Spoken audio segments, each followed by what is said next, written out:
Okay, let's look at northern Nigeria. You have an active Islamic insurgency there, mixed with militia, some of them Fulani bandits.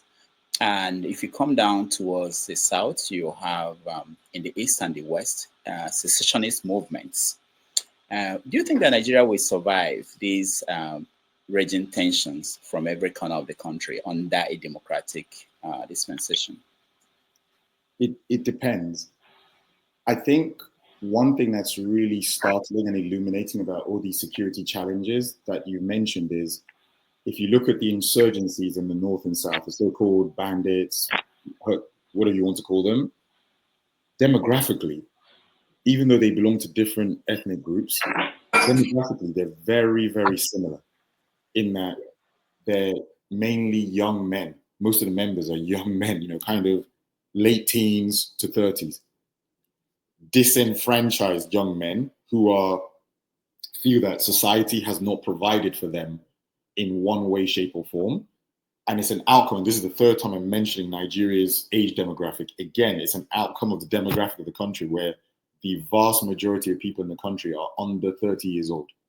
Now, one of the good policies that past Nigerian governments implemented was UPE and UBE, the Universal Primary Education and Universal Basic Education. By doing that, a tremendous number of children went through just basic education, primary school, secondary school. However, once those children went through just basic education, there wasn't a plan for A, how to either absorb them into the university system, or B, how to employ them with their now great expectations of social and economic and employment elevation because of their education. There wasn't a great plan on how you provide jobs for all these young people. So the lack of that plan, and today, I don't think there's a single political party that has a plan for dealing with Nigeria's youth bulge.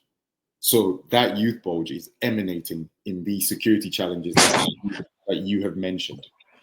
Until Nigeria develops a youth-focused plan for keeping this young, educated, but restless and near-mutinous generation employed, gainfully employed, I think those security challenges are going to continue.